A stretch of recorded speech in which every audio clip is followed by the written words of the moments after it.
Welcome back to the Eastern Clash, and we are already 2 games into our 3rd series of the day, and unsurprisingly, BlossoM are 2 games ahead. Yeah, more surprising is how we're actually seeing BTG really fighting back and creating a lot of great opportunities, winning fights they have no right to win, and having some fantastic setups. So they really know how to team fight. They just need to calm down a little bit after they win a team fight. Yeah, completely agree. They've been making some great team fights and then some questionable macro and capitalization calls, you could call it. Yeah, I mean, I think that's what we have to expect for the team with 2 subs. You know, they don't have experience practicing and playing together. It's very much a we're here on the day, we're here to play sort of ordeal, and you can tell that in their play style. They're clearly all very mechanically strong. Their team fights are very phenomenal. I think they have what it takes to take games in this series still and draw blood against the beast that is Korea for their Chinese region, but it's just whether or not they can get it together outside of these team fights. It just feels they're like cosplaying the character a little bit. I mean, we know from the hero trailer that Muradin is used to kick some ass, but at the same time, whenever he goes up one-on-one against a protector, not really a fight you want to take. Yeah, it turns out a dwarf, even one that can turn into a giant stone avatar, is not very good against a giant robot death machine. Who would have guessed? As we once again give you guys the option, do you believe in BTG? Maybe someone at home still does. It is hashtag BTG for that. But if you believe in statistics and the way that BlossoM is still fighting through this and taking the 2-0 currently, then that is a hashtag BLS. The way you say that, maybe someone still believes it. It's like, maybe someone mistypes that, like, the tags are pretty similar. It's me. I still believe in BTG. You know, like I said, I think they have what it takes. Their team fights are so solid. Like, they I think be ahead. They're outplaying BlossoM in a lot of these fights. It's just outside of the fights is where they need to tighten up. But, you know, can you do that on stage in the middle of a series with this fresh roster? That's tough to say. There's also the point of potentially going to, if they get map choice again, going to a more team fighty map. What maps would you say are more team fight focused with what from more team fight focused? You didn't have enough yet already. I mean, that's where they're capitalizing. It's going to be Cursed Hollow. Quite a macro-heavy map, Snitch. Yeah, BlossoM know what's going on here. I think they've understood their own win condition, which is to not fight the team that's beating them. Yeah, it seems very clear they want to take it to, you know, a macro-style map again. We saw them play the Illidan style earlier. They could be looking for that sort of same thing again. We'll see if BTG have, you know, scoped that out and maybe would even want to ban it if they feel like they are afraid of it. I think Illidan would play very much so into the hands of BTG, if you ask me. That's the game that they want to play. If you want to bring Illidan, they're good for that. Unless you just pick Illidan and just don't pick a heroic. Just only split push, never join a fight. Or at least Metamorphosis for when they actually come and gank you after you're pushing their keep you teleport away. Isn't that what we pick specialists for? I mean, but Illidan has blades and is cool. That's true, yeah. Okay. Nazebo, for example, does not have any blades, and he's not as cool. True. I mean, Nazebo's pretty cool. He has a ghost, and it's cool, as we saw earlier on today. We have seen Nazebo, yeah. So as far as specialists go, you know, there is potential. Yeah, the first Ravenous Spirit in months, years, in terms of HGC play. It's been a long time. I remember playing Ravenous Spirit myself back in like 2015, 2014. You know, those were the days where you had the old Nazebo, you know, whipped out the Ravenous Spirit, crushed the team fights because I think it did about twice as much damage as it does now. So it was definitely an interesting time. Well, let's see if we do see any Nazebo or Ravenous Spirits as we are going to be heading into the draft. It is Cursed Hollow. So once again, Global's very important. Split push is acceptable here, but ganking is always going to be an issue. What was the talent back then that the Russians played? The five-man, the Ancestral Wrath version? Blood for Blood. Blood for Blood, yeah. exactly. Cocoon, Blood for Blood, yeah. Five-man Blood for Blood, yeah. Anubarak, Nova, yeah, you cocoon someone and then you come out and you'd all Blood for Blood him. It was 75% instantly. When Sevka and the boys brought that up and everybody looked at the draft and was like, these guys are crazy, that is never going to work, what are they doing here? And all of a sudden, a five-man Blood for Blood and heroes just disappeared. That was definitely an experience. That's what I'd like to call that. It's a good word for it, good word. As we see BTG removing that Abathur, removing global potential. They were creative though. They very much were. As we see Hanzo removed as another ban by BTG. Maiev currently still left available. I mean, from BTG's perspective, the draft so far, the bans make a lot of sense. Abathur is a hero that allows you a lot of macro play. You don't want to give that over to BlossoM. You are the team that wants to team fight. Hanzo, I feel, really helps you to sneak these bosses. So that's another one where they're saying, yeah, our rotations might not be quite as clean. Let's make sure that we take that off the board. But it leaves us with Maiev being available here. We also don't see does. any bans towards the tanks, which has been very dominant in the previous games here. Deckard is also open as an early pick, so is Diablo, but it is Dehaka. They're the ones going for the macro game. I mean, they don't want to get outplayed in this. We immediately see Deckard taken by BlossoM, and they don't immediately get baited into the Maiev of their own. They get that Diablo out straight away. I am terrified for BTG. It's already a really good opening. I mean, you take Dehaka and you give up Deckard and Diablo. Yeah, That seems like, I mean, BTG kind of just have to take Phoenix right now, or this is going to be absolutely savage. Or they can ban it, I guess, but that still leaves open Reyna potentially as well. Yeah, I think there's two of the power picks we've seen today of the main three, which has been that Diablo, Reyna, or Deckard, and these are probably the two strong parts. I wouldn't say Maiev is amazing on this map, but we might see BTG go for it later in the draft anyway, if it is still available, just because it feels like it's one of those picks that they can make plays with and be aggressive, like one of those LOK picks we were talking about before. This should really be a Phoenix ban, I feel, or a solo laner ban if they want Dehaka to have a little bit more freedom up there. I think I agree with the Phoenix ban. I feel like none of the solo laners are really going to be that different for them. You know, Blaze, Irel, BlossoM have a lot of options. I don't think banning one in particular is going to be super value. So I think I do agree that a Phoenix ban would probably be the nicest here, especially with Hanzo and Hammer already out as well. It's kind of crushing in on the DPS pool that BlossoM do have to choose from. I mean, I think this is going to be on the side of BlossoM again, like Li Ming when it comes to at least the mage damage. At least it feels that this is one of the go-tos for them. The resets really cater to them too. So that would be a good poke also for interrupting channels, but I'm a little bit terrified. I mean, we also have the Zero tool still open as well. If they were looking for that, they could be going for that combo they went for with earlier. Junkrat also fits well into that composition. It's kind of the same style as Li Ming. You pull the tire in advance, or you wait for the Void, you pull the tire on the APOC. Big follow-up burst if they do want that Zero tool last. But I mean, you know, we have seen LLK on it, and they do have the position to take it here, but it is instead going to be that Li Ming. That is going to be likely the Locktar hero with dancing on that Reyna unless they swap it round. This does mean... I think we worked out what they were chanting for. I'm not sure if you heard the crowd, but yeah, everyone was starting to shout Illidan, and they do it again. They brought it out. So the potential for play the map is there with the split push, but once again, Illidan, he can very much join the team fights. This is quite the team fight heavy draft for BlossoM. I mean, you have again Apocalypse potentially into, or Hunt into Apocalypse, right? I mean, this is the first time in this series that we have seen Locktar get his hands on that Li Ming. As we've seen in the past, it's been a very key part of some of BTG's victories, especially in that series against the One. He was looking very, very formidable on it. So maybe this is a mistake by BlossoM, giving it over for once. They did choose to take the Junkrat instead this game. So we'll see if that is something that could help BTG find a victory here. There is also the factor here that before LOK was even called LOK and on his previous team, Dehaka was 100% his go-to. And he would win, I think he was on an 80% win rate throughout the phase on that Dehaka over about 16 games. So it is a very good hero for him when he gets the opportunity to play it. I just want to see him again, Hong Kong on Illidan. Yeah. I'm ready for this. It's a little bit of a fan service, but it's a hero that we've seen by them played earlier. We have Lockdown and Li Ming. I'm ready for this game. A little bit of a tiniest bit of faith, a smidgen, a crumb of faith going over to BTG. If anything, just for the coolness factor of just one map, but we'll have to see. Either way, there's still an Illidan on the board, and that's still terrifying.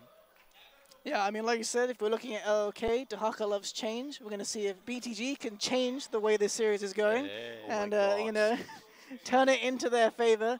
I think, yeah, we're going to be highlighting the Dehaka a lot here as for, like, if they are going to play the macro style, getting these flanks with the Dehaka or keeping an eye on the Illidan is kind of the way they're going to have to play the game. Snitch with the Trickster puns. We appreciate that, Snitch. We appreciate you bringing the puns as Trickslayer is not here. As we are ready to head into the game, ladies and gentlemen, it is game number 3, potentially the last game between BlossoM and BTG on Cursed Hollow.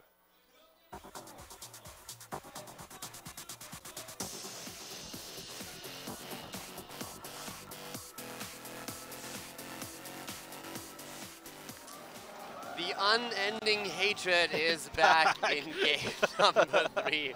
as we have Illidan taken for Team BlossoM, played by Honkono in this game, which means that Gonda switches over to Diablo, Mariday on Dagat Kane, Wiz on Blaze, and Modern on Junkrat. And on the right, it is going to be Beyond the Game with Healer Please on Alexstrasza, Locked On Li Ming, 619 on Muradin, LLK on Dahaka, and Dancing on Reina, and the crowd is loving this Illidan. Yeah, they definitely do. They've been chanting like crazy the entire time because they wanted to have the Illidan in play, and now that they finally get it back again, they are definitely very, very vocal about it.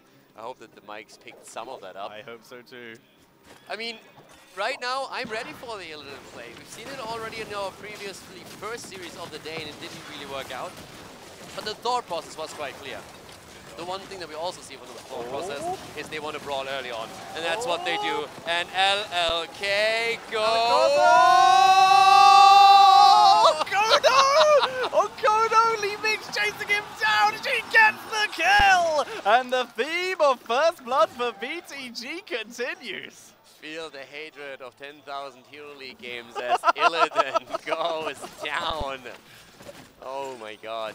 Well, that... What a fight! I mean, it really looked like Dahaka had no chance of survival there as they were chasing him down. Then he turns around, gets the drag on no HP basically, and survives through all of it. I think Dahaka surviving shocks me more than Illidan dying. I completely agree. That clutch heal from Alexstrasza, the tiniest bit of essence he'd acquired previously, that was crazy in the first minute of the game, and finally the teams begin heading into the macro play as BlossoM are taking a very early bruiser count. The Chinese teams in general, they just want to brawl. They want to brawl the entire time, and now that's what BlossoM is giving them. But yeah, here comes that invade. Yes. Oh yes. The 1 minute 40 team fight. It's over. Was a little bit late there. Lokta got in a good position already on the bottom side and wanted to start firing away here, but with Diablo simply taking control of the point, it was already too late and didn't really give him anything. It was a good setup though. I mean, the idea was there, and it's a nice invade if it works out for you. It's a very common China strategy, diving into opponent mercenary camps early on. It's surprising to me. It's the first time we really see it, as we immediately see Honkono eating a lot of damage. Quite fun that we don't see him in the solo lane. He's actually able to rotate between lanes and gain stacks for that unending hatred. The interaction that we have to wait for in the fights in particular, that's definitely Dahaka going up against Illidan. If you hit that isolation and a good drag against Honkono on his Illidan, then you can easily follow that up with damage. And obviously Muradin is another hero to watch out for when it comes to the dominance in these team fights that the auto attacker on the side of BlossoM can have. But this is definitely a little bit of a harder game for Honkono, the hero. Honkono once again going into that unbound, same talent as last time, giving him some nice escape potential against the members of BTG, except for Muradin and Li Ming Sunwalls, who can chase him. First objective up to the top, Chip is spawning in 2. Camps taken. This is a bit of a better camp for BTG as they're now taking the night camp here. But through the top, we have the mercenaries moving through, Siege Giants that is, and this is now the setup for the first one. So that's definitely a chance for BTG to set themselves ahead of it. Boat coming in, Healer Please, tops everyone else off with that Alexstrasza. A 619, just frontlining, doing the best he can, while Dancing is taking out that Siege Giant camp. Yeah, and down here we still have that fight going on. Honkono takes down the mage with the aura, but we still have that 4 versus 4 up towards the top, and Healer Please is trying to get something done. Not quite happening yet, but the rotation down to the bottom. Dahaka's in trouble, but Muradin comes through, and after the essence is popped, those two are still alive. That's surprising, but cool. As we do see LLK able to pull back, Healer Please is channeling. There's no possible way that's going to be let through. Junkrat is just delaying that forever here, especially with Mariday also chipping in. There's a lot of interrupt potential that we have between the two of them in particular. But here, once again, attempt to go for Reina in the back. Dancing is dodging out on Deckard's Steel Dog. Dancing also begins to drop a little bit of damage onto Wiz. He doesn't have a Behemoth of armor, so he's not getting any stacks from this, but the general armor is going to be so effective, seeing as we did see a Hunt Illidan earlier, able to drop that in advance. You might save yourself. This is really going to be delayed for ages. We have the 2 solo laners doing a great job soaking the lanes, and the 4 versus 4 here shouldn't really be changed anytime soon. But as I say, the engage happens, and they are going in deep. forcing the Dragon Queen to be popped as Muradin engages in again, goes for Junkrat, and Li Ming secures the kill. The Dragon Queen allowing them to push in, looking for Gondar, but they don't want to dive under towers, but that's going to be easily the zoning tool they need to finally allow Locktar to take that tribute. And with that kill, oh, hang on, never mind, I was about to say they might get the next B lead, but that turnaround, they pick up Healer, please. It going in a 3 versus 4 and get a kill. Coming back to the same old problem that they had in game number 1 and game number 2. Yeah. Fighting even longer, and now for, oh my god, like if that jet propulsion hits Muradin, he's in trouble. That was so close. So I was about to say, it's great that they got the kills and got the tribute, giving themselves some experience while Jahaka soaked against Tonko, no, so that they could keep the XP even. But what they end up doing instead is losing a member straight away after they'd already got an advantage. I mean, they have the tribute, so that's at least something. But BTG is now up against the second tribute spot, which is a little bit more advantageous for BlossoM with its positioning towards the left. So let's see how deep BTG goes for that. LOK has been having a very nice lane against Onkoda. You can see the low hit points. It was much lower earlier, as you already saw. 619 going to eat a little bit of harassment, and it looks like BTG might actually let this one go with just the minimal amount of harassment. They are moving quite aggressively. Let it go. It's a Chinese team. They're not letting anything go here. That's not what they do. What they do is fight.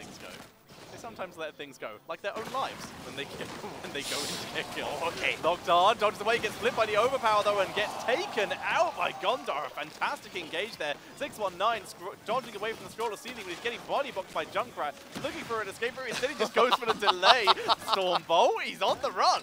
If you can't run, nice dodge. If he had Dwarf Toss, he might have actually got out. Oh, that was one B step too many. Oh, no. Healer, please. No. Healer, please. Here comes Dahaka. Comes Dahaka. Oh, Crossfire gets the kill. Overpower on LOK. Concussion mine on LOK. He's on the run. Okay, so LOK gets away from this one. They don't find him. They actually think he went down. They lost vision. Well, LOK escapes. He's going to be able to port back. And as such, with Alex Draza 4 seconds away, everyone's going to be up for this next tribute, and everyone on both teams will have level 10. This game it's special. I'm having a wonderful time. Yeah, level 10 is there, and we are seeing the hunt coming in. We have lightning breath, so no attempts at that hunt into Apon combo that we've seen earlier. Again, the stun lock, but 619 is moving out. The rest of the team is rotating in though, and Locktar is going deep. Locktar jumping into both of the tanks. 619 eats a lot of crowd control, but is also able to tank through. Cowdor, why is Junkrat holding his heroic? I mean, he probably just hasn't found the right button yet. You can't tell me that he's actually doing it. Unending Hatred is stacked. Yeah. Nice. Unending Hatred is stacked just in time for the third tribute. They begin to move in, forcing 619 and Healer Please to back off. It goes into Unbane. Oh no. Rocket Ride coming in. Here comes the Dragon Queen. They begin to turn it around. Here is the dive. Once it's dodged by the Cleansing Flame. 619 begins to push forward into the backline. Muradin is in the thick of things. He has Locktar trying to get a kill. They're going in and they take on Kono down. Illidan is gone. Locktar is low though and might fall, and that's the case. Diablo with a final hit. Yeah, 4 versus 4. Modern is low. The Dragon Queen. Dancing is completely alone. He gets his trade. The armor is online. Diablo, though. It's a trade out. Belays for the Raider, but the channel is beginning. Deckard from the side, though, will delay. It's a 3 versus 3. Meriday is there. Here's the seal, but already Muradin has tapped. Stormbolt connects it, and the drag is in. Diablo in trouble. Gondar is about to fall. They're chasing it down. The heals are good, but it's not enough. Gondar is down, and Healer Please picks up the tribute 2-1 in favor of BTG. Did we actually see a rocket ride in that? I don't think we did. I don't think so either. No, that didn't happen. Neat. Good heroic. Let's see it. I really can't wait to see what he actually does with this, because I get the feeling it's going to be some kind of hunt combo, which I'm super hyped to see, but hunt not in that rocket ride. That's I mean, if you get hit by that, you're going to die. You are absolutely going to die. Or so we would assume, because heroes we've never seen it before. Yeah, exactly. We don't know. I mean, we'll find out shortly as this boss being taken by BTG. Illidan might scout it, but there's very little he can do. Exactly, he can't do anything. And the rotation to the bot lane is a little bit too late for BlossoM to get a boss by themselves. So this is actually great for BTG. This is fantastic for BTG. Yeah. And I mean, this is... if they move down and scout this, BlossoM taking this far too late, they give up, they realize it, like, we are far too slow for this. Yeah, I was about to say, like, that is ambitious what they're trying to do here. But Gonda is in the corner, dancing, needs to be careful. He's walking right into Diablo. He's tackled into the steel trap. Are you kidding? Rocket Ride! Rocket Ride lands on Nocturne, but he survives. He blinks away. Raider was not so lucky. He got wrecked by Honkono. Honkono on bounce over the wall to dodge LOK. And he jumps out once again, Muradin completing the quest here. Here comes the Haka again with the essence. The heals are there. Healer please doing a decent job keeping his teammates alive, but it's still a 5 versus 4. Keep that boss at the top lane in mind. It's still there, and it pushes through the fort, getting 13 any second now for BTG. That's going to be a tribute, though, going over to BlossoM. BTG cannot get in range, so as such, it goes 2-2, level 13 to 13, but BTG were able to pick up that fort. I mean, this game is all over the place. This is great. I mean, it definitely is. But yeah, right now we are seeing 15 stacks, by the way, on Alex Straza's level 1, and we have 25 Diablo on Illidan on 4. Diablo needs to be careful here. Lovely scroll of ceiling to prevent 619 from giving chase. Great job by Merryday. Tributes up, positioning is far better for BlossoM as they already have both Blaze and Illidan potentially in range. Everyone else is rotating up, but they're actually quite split. We might see BlossoM, judging by Modern's positioning, go for a boss camp. No, they have to contest this. Yeah, they need to. I mean, you already have 2 tributes against 2. This is going to be a curse, one way or the other. Modern just teleporting around the map, leaping with that concussion mine. They're going to move on. It's active. Wiz is in position for the first to die. I mean, also we are nearly seeing Illidan completing Unbound. Get wrecked, son. Down she goes. Li Ming is dead. And we could see the second kill here. LLK gets pushed back in, gets the interrupt, but that's all that he can get. Isolation does not land. Raynor and Muradin were for some reason in the bottom jungle. And as such, that's going to be a curse going over to BlossoM, first of the game. Yeah, that was a little bit disappointing. I mean, with the curse tribute there, and I can't help myself. I feel like they could have played that a lot better here. Losing 2 heroes, getting cursed, now having to struggle against the onslaught of BlossoM. Unbound is not quite completed yet from Illidan as the level 4 talent, but he's about to. And then, of course, Honkono is going to be even more dangerous than he already is with this Illidan. Well, they're going to take down a 4. They're already pressuring Keith. Top 4 went down 2, so now a 4th advantage. Lord, Nado is good on 619. Is Dwarf Toss available? Doesn't matter if you're stunned. Down goes 619. 2-level lead. Don comes in. Honkono goes for it, and the crowd is behind him here as we are seeing BlossoM push for the first keep of the game. 13 minutes in. There's still 17 seconds left on that curse. That's going to be easy. Healer, please, though. Quick wind buffet, keeping himself alive after the Gondar engage. Dragon Queen about to expire, so he backs up, but that's going to be the first keep going over to BlossoM. They can go for a double quite easily. They just have to rotate to the top now. And that's exactly what they're doing. They're going to try it, burning it down. They have an Illidan. They charge onto LLK.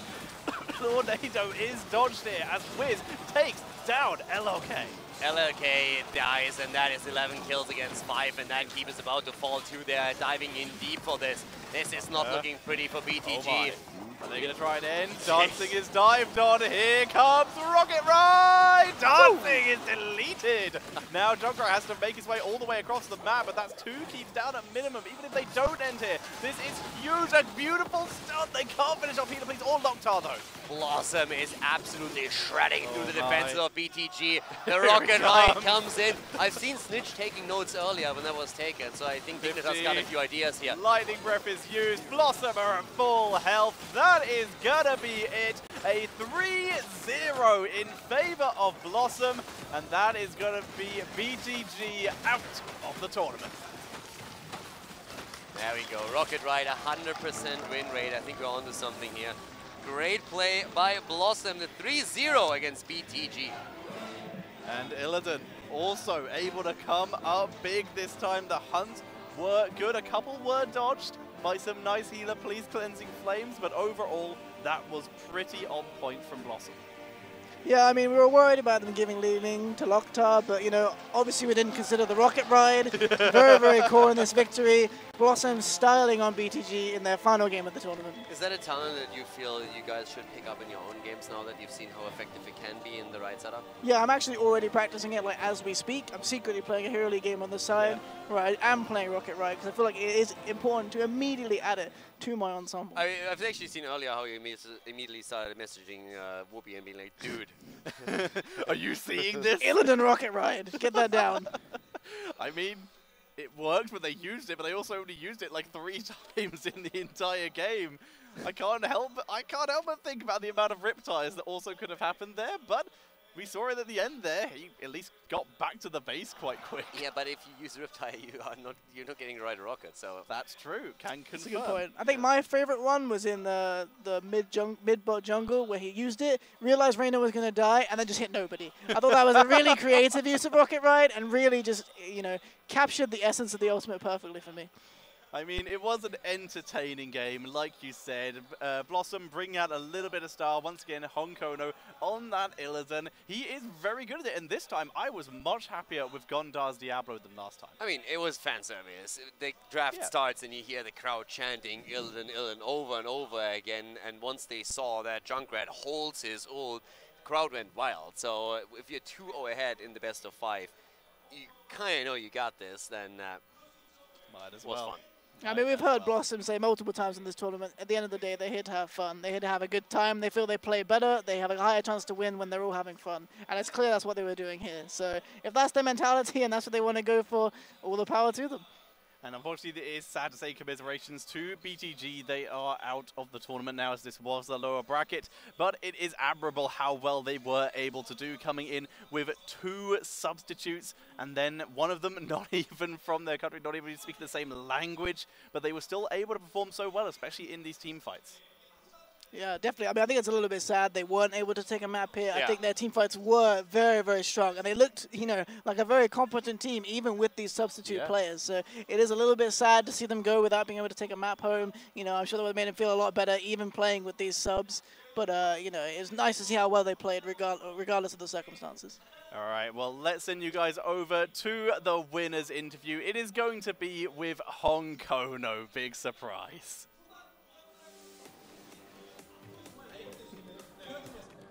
And here we go. We do have Honkono for the interview. Another big audience, big crowd cheering for Honkono right now.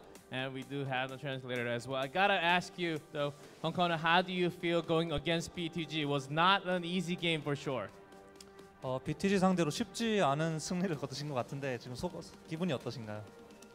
저는 사실 3대0, 3대1, 뭐 3대2 그런 별로 중요하지 않았고요. 이기기만 할 때 1, 2단을 할 수 있으면은 좋았는데 1, 2단을 팀이 시켜줬어요. So I don't care about the results, whether it's 3-0, 3-1, or 3-2. As long as I can win with Illidan, that's all I want. Okay. Moving on to Illidan then. Easy question. Honkono, why Illidan?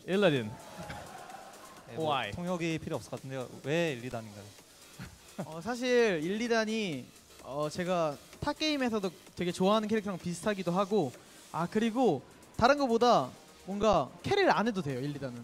그러니까 적당히 경험치를 먹다가 지면은 팀 탓이거든요. 그래서 경험치만 먹고 제가 제일 구멍이기 때문에 경험치만 먹으면 이겨줄 줄 알아서 1, 2단을 했습니다. So firstly, Illidan is very similar to the character I like from other game. And secondly, if I play Illidan, I just need to take care of the experience. If you lose, then it's the teammate's fault. So that's so you have another one to blame, of course. Honkono, it fits your style. And the last question, we do have a huge audience, and they came all the way down to the Paradise Studio in Incheon. You want to have a shout out to the audience who came all the way on Saturday, starting from the morning. 네, 오늘 아침 일찍부터 여기 먼 인천 파라다이스 시티 스튜디오까지 오신 팬분들이 굉장히 많은데요. 팬분들에게 말씀 한번 부탁드리겠습니다. 사실 일단은 블라썸을 응원하러 오신 분들이 그렇게 많지는 않을 건데 여기 와서 블라썸 경기를 보고 블라썸이 팬 되신 분들은 좀 있다 생각하거든요, 저는. 그래서 그런 경기력을 보답하기 위해서 내일도 좋은 경기를 보여드릴 거고, 그리고 저 이사님이 홍삼을 주셨는데 이걸 언급을 꼭 해야 돼서 언급을 하러 왔으니까 일단 언급을 하고 너무 감사하고요. 내일도 열심히 해서 팬분들에게 기대를 저버리지 않는 경기를 보여드리겠습니다.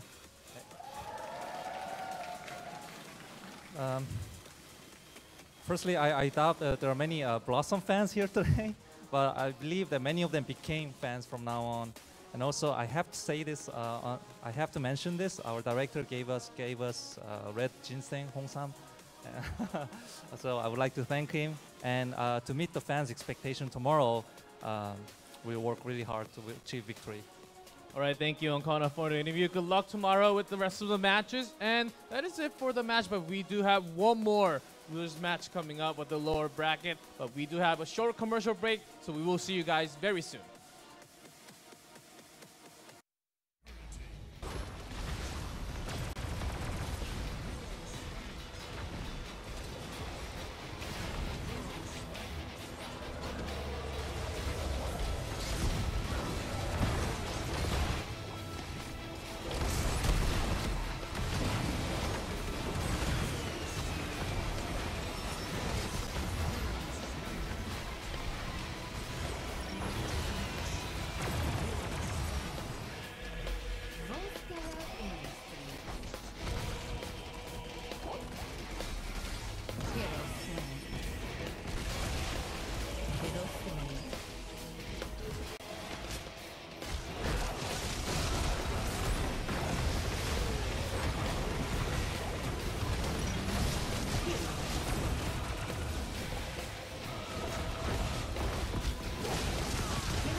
우린 증오의 굴레에 갇혔다.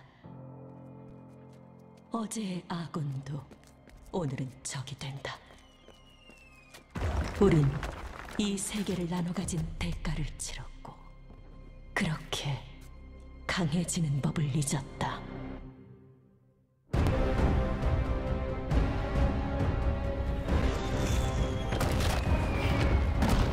대형 유지, 정군 전진! 로데론을 되찾자! 국왕, 대족장을 포위했네.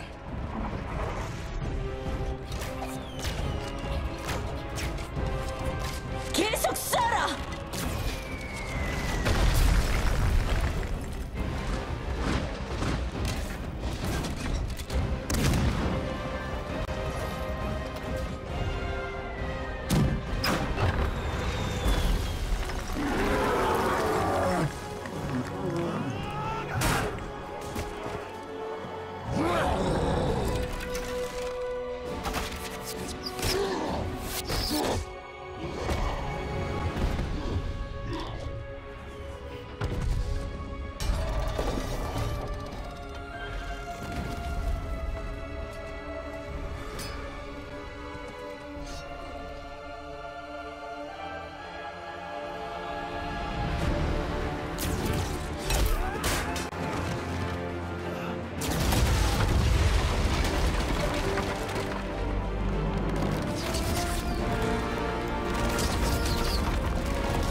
밸런스를 위하여!